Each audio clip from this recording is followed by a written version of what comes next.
3 గంటలు పట్టాయి అప్పుడు ఏదో చెబుతూ ఉంటాను. మరి ఆ కృష్ణ పరమాత్మ అట్లా విన్నాడప్పుడు. మరి ఇప్పుడు అలా చెప్పమంటే తగులుతుందా? చూద్దాం. నీ గుణాలను విన్నామయ్యా, అవి వింటే ఏమవుతున్నాయి, ఎందుకు వరించానో చెప్పాలి కదా ముందు. అందుకోసం నువ్వు ఉపోద్ఘాతం నిన్ను గురించి చెప్పారు. ఎవడు వచ్చినా నన్ను చూసేటప్పటికల్లా నిన్ను గురించే చెప్పడం ప్రారంభించారు. ఆ గుణములన్నీ వినేటప్పటికీ ఏం చేశాయి, ఆ చెవుల్లోంచి లోపలికి ప్రవేశించి శరీరంలో ఉండే సర్వతాపాలని పోగొట్టేసేసాయి. అమ్మయ్యా ఏదో బాగానే ఉంది, ఈ ఊరు వచ్చేటప్పటికి అన్ని మంచినీళ్ళు తాగాం, శరీరంలో ఉంటుండే ఏవో అంతకు పూర్వం ఉన్న తాపాలన్నీ పోయి ప్రశాంతంగా కూర్చోవడం అయింది అని అనుకోండి. ఊరు నీరు చాలా మంచిదిరా అని అనుకుంటారు కదా. కృష్ణ పరమాత్మ యొక్క గుణములు ఇట్లాంటివి. ఒకటే బాగున్నది. రెండోది రూపం దృశాం దృశ్యమతాం అఖిలార్థలాభం. నీ రూపమును చూస్తే వాళ్ళు చెప్పిన దాన్ని బట్టి కళ్ళు ఉన్నందుకు అట్లాంటి రూపాన్ని చూస్తే అవి ప్రయోజనం. అదర్వైజ్ ఇవి నెమలి కన్నుల లాంటి కన్నులే తప్ప బతికినందుకు చూడవలసిన రూపాన్ని చూడని కన్నులు అవుతాయి. పుట్టినందుకు ఆ కన్నులతో నీ రూపాన్ని చూడాలి అంతగా వర్ణించి విన్నాను నేను. కనుక ఇప్పుడు ఈ స్థితి కలిగింది కనుక నా మనస్సు కాస్త సిగ్గును పక్కన పెట్టేసేసి అపత్రపం మే చిత్తం, సిగ్గును విడిచిపెట్టి నీ యందు ప్రవేశించింది. బాగానే ఉన్నది. ఆ తర్వాత మరి నువ్వు ఇట్లా ప్రేమలేఖలు రాసేసావు కదా అని అంటే, నేనే కాదయ్యా, అసలు జగత్తులో ఎవత్తైనా కులశీల రూప విద్యా వయో ద్రవిణధామభి, ఇవి సప్తసుశ్రీలు అని అంటాను. కులం చేత కాని, శీలం చేత కాని, రూపం చేత కాని, విద్య చేత కాని, వయస్సు చేత కాని, ఐశ్వర్యం చేత కాని, తమ స్టేటస్ స్థానం వాటి చేత కాని తనతో తగిన వాడైన, నాకంటే ఎక్కువ వాడైనా అని అంటలేదు, నాకు తగినవాడు, తనతో సమానమైనటువంటి ఆత్మతుల్యుడైనటువంటి, అంటే నాతో సమానమైన వాడు అని అంటే చంద్రుడితో సమానమైన వాడు అంటాం కదా. ముఖాన్ని వర్ణించేటప్పుడు చంద్రుడి కంటే కొంచెం తక్కువగా ఉంటుంది. అంటే నాతో నువ్వు కొంచెం తక్కువగా ఉన్నవాడువే. ఎందుకంటే ఈవిడ ఎరుపు, మనవాడు మరి తేడా ఉంది కదా. ఆ రంగు ఒకటి పోనీ, ఇంకా మిగిలిన విషయాలు ఎట్టే పెడదాం. కనుక నాతో సమానమైనటువంటి నీ వంటి భర్తను మరొకడెవడు నాతో సమానమైనటువంటి వాడు కూడా లేడు, నువ్వొక్కడవే ఉన్నావు. కాబట్టి ఆత్మతుల్యుడు కనుక, దీని పేరు ఇన్ని లక్షణములతోటి కొడుకును ఉన్నవాడు కనుక ధైర్యవంతురాలైనటువంటి స్త్రీ నీ వంటి భర్తను వరించకుండా ఉంటుందా? ధైర్యవంతురాలై ఉండాలి. అంతేగాని తల్లిగారు తండ్రి గారు ఏదో చెబితే బుర్రకాయ ముంచేసి కూర్చుంటాననేటువంటిది కాకూడదు. ఎందువల్ల అని జీవితాంతం సుఖదుఖాలని అనుభవింప చేసుకోవాలి. అందుకోసమని చెప్పి యోగ్యుడైన వాడు కావాలి. నువ్వు ఎలాంటి వాడు? నృసింహ లోకమనోభిరామం.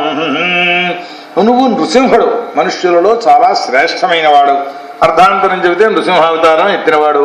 ఇది చెప్పండి, నేనా చెప్పుకోవచ్చు. నరలోకమునకు మనుష్యుల అందరి యొక్క మనస్సును కూడా హరించగలిగిన వాడు నువ్వు ఒక్కడు. మగ ఆడ అనే భేదం లేదు అక్కడ. అందరూ నీ యొక్క రూపాన్ని చూచి మోహింపబడేటువంటి వారలే. అట్లాంటి నిన్ను నేను భర్తగా వరించా, నన్ను జాయనుగా స్వీకరించు. పదాల్లో ప్రతి దాంట్లోనూ ఒక్కొక్క అర్థం ఉంటుంటుంది. పెళ్ళాం పెళ్ళాం, పత్ని పత్ని, అంత మాత్రం చేత పిల్లలు పుట్టాలని లేదు. జాయ అయితే పిల్లలు పుట్టాలి. అందుకోసమనే మంత్రంలో త్వష్టాధ్యాయామ జనయత అని ఉంది. వంశ విచ్ఛిత్తి కలక్కండగా ఉండడం కోసం కదా పెళ్లి చేసుకోవడం. కేవలం శారీరక సుఖాల కోసం అయితే పెళ్లి కూడా ఎందుకు? దౌర్భాగ్యం రోజు పోషించాలి. అవి ఎక్కడ కావాలంటే అక్కడే దొరుకుతాయి. కానీ యోగ్యమైనటువంటి సత్సంతానం కావాలి అని అంటే వివాహితులైన వాళ్ళకి మాత్రమే కలుగుతారు. సన్యాసి పిల్లలు, బ్రహ్మచారి పిల్లలు వాళ్ళు ఎవరైనా కొంపలోకి రాణిస్తారా? ధర్మాత్ములైన వాళ్ళు. కనుక నీకు ధ్యాయనుగా అంటే నీ వంశ విచ్ఛిత్తిని కలగకుండగా చేసే సాధనమునుగా నన్ను నేను నీకు సమర్పించుకుంటున్నాను. ఆత్మ అర్పితశ్చ అంటే మీ నాన్నగారి వద్ద అని గాంధర్వ వివాహంలో స్వయమే దాత, తననే ఇచ్చుకుంటుంది, తానే ఇచ్చుకుంటుంది. వీళ్ళతో ప్రయోజనం ఏం లేదు. ఇప్పుడు మరి వీడు చేసే పని అదే కదా. తండ్రితోటిని అన్నగారితోటి చెప్పిందా విషయం వాళ్ళకి తెలుసు. కృష్ణుడిని ప్రేమిస్తోంది అమ్మాయి అనని, వరిస్తుంది అనని. కనుక దీనికి ఏం చెయ్యాలో నువ్వు చెయ్యి. మా వీరభాగమభిమనిషతు చైద్యారాత్. పేరు శుభలేఖల్లో శిశుపాల వర్మ అని రాశారు పెళ్ళికొడుకు ప్రదేశంలో. కానీ అది దీనికి పొసిగేటటువంటి పేరు కాదు. కాబట్టి వాడు మహావీరుడు అయినటువంటి నీ భాగంగా సమర్పింపబడిన నన్ను వాడు ముట్టుకోవడానికి కూడా వీల్లేదు. అది ఎట్లా జరుగుతుందో అది నువ్వు చెయ్యాలి. అది ఎట్లాంటిది? ఒకవేళ వాడు ముట్టుకోవడం అనే మాటక సింహము యొక్క భాగాన్ని బట్టి వచ్చి నక్క తిన్నట్టు అవుతుంది. అది సింహ భాగాన్ని, సింహం పేరు చెబితేనే దడిసిపోయేటటువంటి నక్క వచ్చి ముట్టుకుంటుంటే చూస్తూ ఊరుకుంటావా అన్నది. పూర్తేస్ట్ అయితే బాగుంది, నువ్వు వరించావు, నేను ప్రేమించానన్నావు, అన్నీ బాగానే ఉంది. నా ఇదేం లేదా, నువ్వు దీనికోసం చేసే ప్రయత్నం ఏమిటి అని ఇదిగో సభలోకి పంపిస్తున్నాను, ప్రయత్నం చాలదా? ఒకటి. రెండవది ఏమిటయ్యా అంటే పూర్తేష్టదత్త నియమ వ్రతదేవ విప్ర గురువర్చనాధివిరం భగవాన్ పరేశ.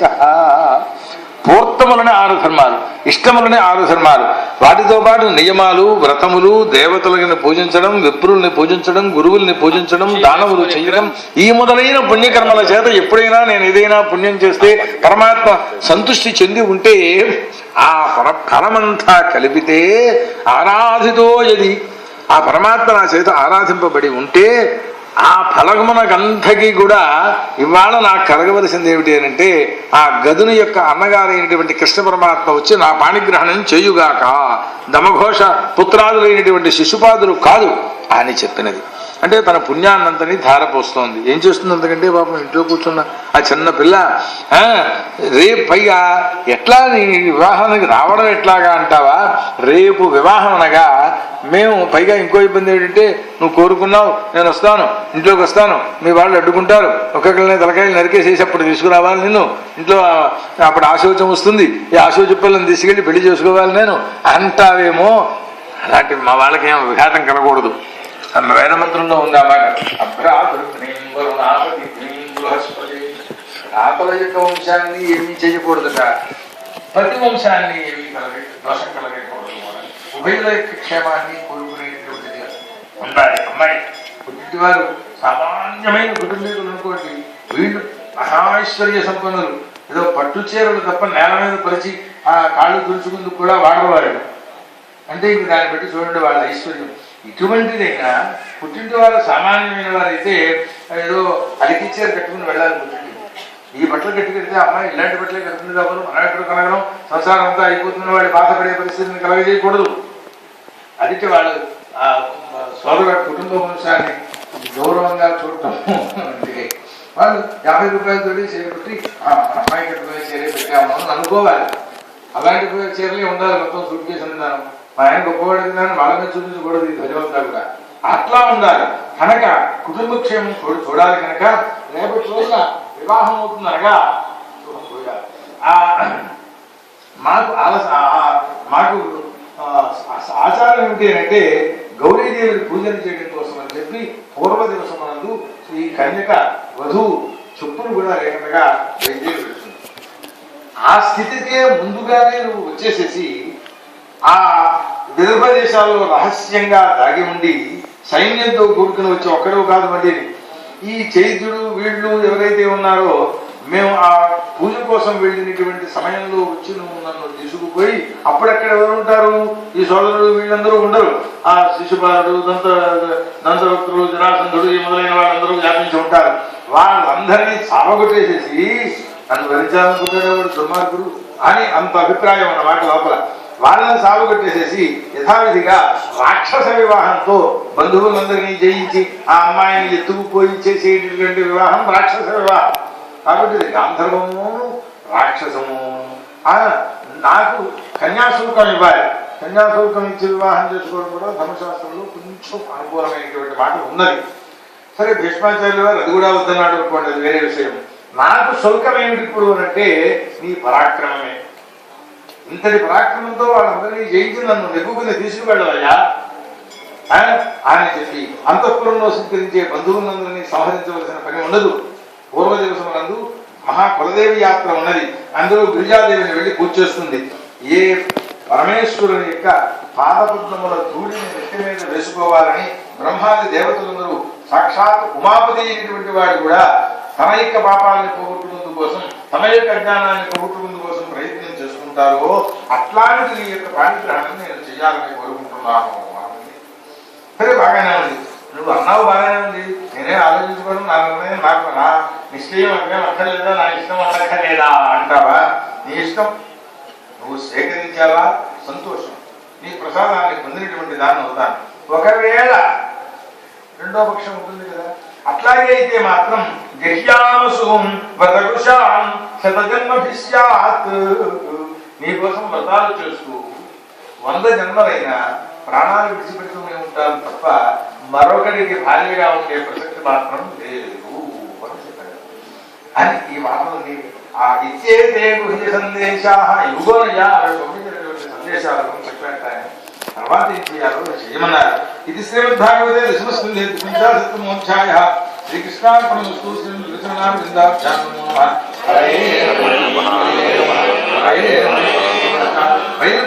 సందేశం దిశం జగనంద రఘుషపాణిగా పాణి ప్రహసం నిధమప్రవీతు. సమాధానం కృష్ణుడు ఏం చెబుతాడు, ఇన్ని మాటలు చెప్పింది కదా ఇవాళ అని ముందు ఈయనకు ఉత్సుకంగా ఉన్నది. ఎవరికి? వచ్చిన బ్రాహ్మణుడికి. ఆ సందేశాన్ని మాటలు చెప్పడం అంటే ఇన్ని మాటలు కావాలి కదా. ఇవ్వు, నేనండి, అలాగేనండి, వస్తానండి, లేదా అలానండి, ఇవ్వకో చెప్పాలి. ఇవన్నీ ఏం చెబుతాడో అని అక్కడ రుక్మిణీదేవి ఎట్లా ఎదురు చూస్తుందో ఈయన పరిస్థితి అట్లాగే తయారైంది. కనుక ఈయన ఏం చేశారట, ఈ కాళ్ళు విసుకుతున్న వాళ్ళల్లా ఆయన కుడి చేతిని ఒక్కసారి చేత్తో పట్టుకున్నట్ట. అంటే అర్థం ఏంటి? ఏం చేయించాలని వచ్చాడు ఆయన? పాణిగ్రహణం చేయించాలని వచ్చాడు. ఇదిగోనయ్యా పాణిగ్రహణం, రుక్మిణీదేవి ఇట్లా పాణిగ్రహణం చేస్తాను నేను అని ఆ చేష్టతోటే చూపించి ఆయన ఆనందపరుస్తూ ఆయన చెబుతున్నారు. నిజమేనయ్యా, ప్రహసన్నిధమ బ్రవీతు, నవ్వుతూ రుక్మిణీదేవి ఎలా అయితే నాతోటి పెళ్లి కావాలి అని కోరుకుంటూ నిద్ర లేకుండా పాపం కాలక్షేపం చేస్తుందో ఆ విధంగా నేను కూడా నిద్రాంజనభే నిశీ, ఈ చాని వెనకాల పెట్టుకున్నారు. రాత్రి కూడా నిద్ర పొందట్లేదయ్యా నేను అన్నాడు. ఆవిడ పగలు పడుకుంటుంది.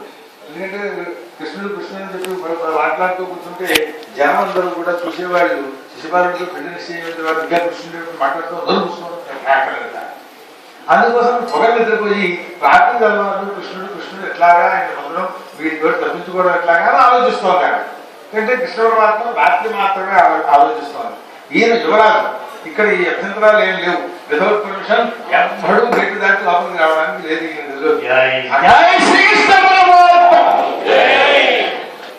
కనుక నేను రాత్రిపూట కూడా నిద్రపోవటం లేదు, పొగలలాగా లేదు, రాత్రిపూట నిద్ర లేదు. ఆవిడని ధ్యానం చేసుకుంటూ ఇట్లా ఉండిపోయానయ్యా నేను. ఆ రుక్మి వివాహాన్ని ఇబ్బంది పెట్టాడు అని చెప్పేసి చూశానయ్యా. సరే, ఆ రాజేంద్రులందరినీ ఓడించి నేను ఆ రుక్మిణీదేవిని అగ్నిశిఖ కర్రలోంచి అగ్నిశిఖను పైకి తీసుకొచ్చినట్టుగా నేను తెచ్చుకుంటాను అని చెప్పారు. ఋషుల వారు చెబుతున్నారు. వృద్ధాహ నక్షత్రం ఎప్పుడండి ఎన్నాడు మళ్ళీ ఇంకేముందా? ఎల్లుండి పొద్దున్న వివాహం అయితే ఏం చేయాలి? రేపు పొద్దున్న బయలుదేరి ఈవిడ చక్కగా గిరిజాదేవిని సేవించడానికి వెళుతుంది. అంటే రేపు తెల్లవారినప్పటికీ అక్కడ ఉండాలి మనం. నేను భోజనం రాత్రి పడుకున్నాడేమో, బాగా పొద్దుపోయింది. చక్కగా వెంటనే ఏం చేశారట, దారుగా అనిపించారట. రథం సిద్ధం చేయమన్నారు. శేఖి సుగ్రీవ వరాహకాలతో ఆ రథం తీసుకొచ్చి ధనం పెడుతూ కూర్చున్నాడు వాడు అక్కడ. ఆ తర్వాత ఈ బ్రాహ్మణుడిని తాను ముందుగా ఎక్కి ఈ బ్రాహ్మణుడిని పైకి లాగారట ఆ రథం మీదకి ఎనని. అందులో రహస్యం ఉంది. సరే, ఆ రాత్రే విదర్భ నగరానికి వెళ్ళిపోయినారు. అక్కడ కృష్ణ పరమాత్మ వచ్చి ఆ కుండిన మహారాజు భీష్ముడు పుత్రుడి మీద స్నేహంతో శిశుపాలుడికి ప్రజనడానికి సిద్ధం చేసినటువంటి వాళ్ళు ఉన్నారు. అక్కడ పరిస్థితిలో భీష్మక మహారాజు ఆ రుక్మిణీ స్వయంవరానికి కృష్ణ పరమాత్మ వచ్చారు అనేటువంటి విషయాన్ని విన్నారు. ఆ నగరం అంతా అలంకరించారు. సరే, పితృదేవతల్ని దేవతల్ని నాంది శ్రాద్ధం అంటారు. వివాహంలో చేసేటువంటి అంకురార్పణలు అవన్నీ చేసేసి కూర్చున్నారు. పుణ్యాహవచనాలు చేసేస్తున్నారు. ఇట్లాంటి స్థితిలో కూతురుని చక్కగా అలంకరించినటువంటి వాళ్ళని ఆ అమ్మవారిని పూజించడానికి పంపించారు. విద్వాంసులైనటువంటి బ్రాహ్మణులు కన్యా రక్షణం కోసమని స్వామాధర్వణ మంత్రాలతో హోమాలు చేశారు. తర్వాత అధర్వవేత్త అయినటువంటి వాడు గ్రహశాంతి కోసం అని చెప్పి చక్కగా ఆహుతులు ఇచ్చారు అగ్నిహోత్రుల్లో. ఈ భీష్ముడు బ్రాహ్మణులందరికీ బంగారం వెండితో కలిపి వేసినటువంటి వస్త్రాలు పెట్టారట. ఆ చేసేశాధిపడైనటువంటి దమఘోషుడు తన కొడుకు అయినటువంటి శిశుపాలను కూడా వివాహ కృత్యాలన్నింటినీ నిర్వర్తిస్తున్నారు. గంగేవుతుంది పెళ్లి ఏదో గర్భావరంతో పెళ్లి అంటారు. అంటే పేపదత్తం పట్టుకొచ్చి పెళ్లి చేస్తారన్నమాట. పెళ్లి అనేది ఇద్దరికి పెళ్ళే. సరే, శిశుపాలుడు కుండిన నగరానికి వచ్చారు. వారందరికీ స్వాగతాలు చెప్పి వాళ్ళందరినీ కూడా ఆయా భవనాల్లో ఏర్పాటు చేశారు. ఈ కృష్ణ పరమాత్మ వచ్చాడు అనే విషయం తెలిసింది వారికి. వచ్చేటప్పటికి ఆ భీష్మక మహారాజు చుట్టూ చూచాడు. ప్రతి ఇల్లు నిండిపోయింది. ఏం చేయాలి ఇప్పుడు? ఇంక వేరే ఇల్లు లేవు. అందుకోసం తన భవనాన్ని కొంతమేర ఖాళీ చేసి, అయ్యా ఈ పక్క భాగంలో మీరు ఉండండి అని అసలు పెళ్లి కొడుకు కంటే ఇప్పుడు ఈ వచ్చినటువంటి కృష్ణ పరమాత్మకు పెద్ద భవనం విడిది ఇచ్చారు. సరే, ఇక్కడ ఇలా ఉంటుండగా అసలు ఈ లోపలికి తెల్లవారేటప్పటికి ప్రవేశించారు. తెల్లవారగట్లే ఎవరికి తెలియకుండా నగరం వేరే భాగంలో ఉన్నారు. ఏమయ్యా, నేను తర్వాత వస్తాను, నువ్వు వెళ్ళి ఆ అమ్మాయితో చెప్పు నేను వచ్చానని అని పంపించారు. ఇప్పటికప్పుడే తెల్లవారగట్ల 4 గంటలుగా లేచినటువంటి రుక్మిణీదేవి ఏంటి వెళ్ళిన బ్రాహ్మణుడు ఇంతవరకు రాలేదు, ఇవాళ ఏర్పాటు మనం వెళ్ళేటువంటి సమయం చెప్పింది కదా ఈవిడ, తెల్లవారితే వివాహం ఏం చెయ్యాలి అని కంగారు పడుతూ పాపం చక్కగా జ్యోతిశాస్త్రం బాగా వచ్చిన ఆవిడకి ప్రశ్న చూసుకుంటోంది. సరిగ్గా ఆ సమయంలో ఎడవ పక్కన ఉండేటువంటి అవయవాలన్నీ అదిరాయి.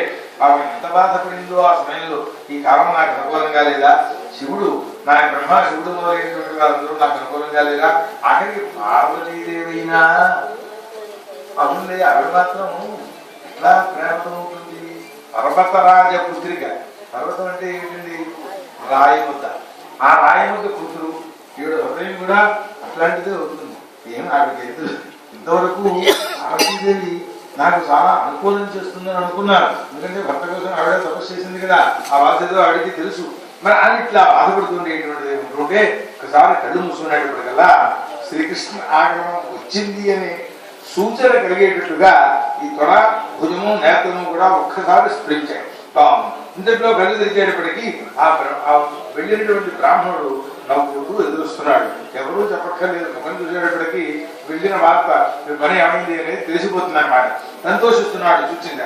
సరే, వచ్చేటప్పటికి ఏమిటయ్యా అని అడిగేటప్పటికీ శ్రీకృష్ణ పరమాత్మ వచ్చాడమ్మా, అతన్ని తీసుకొచ్చా, అక్కడ ఉన్నాడు ఆయన అని తథ్యవచనాన్ని చెప్పాడు. అది విన్నటువంటిది సంతోషం పొంది ఇంత వార్త చెప్పాడు కదా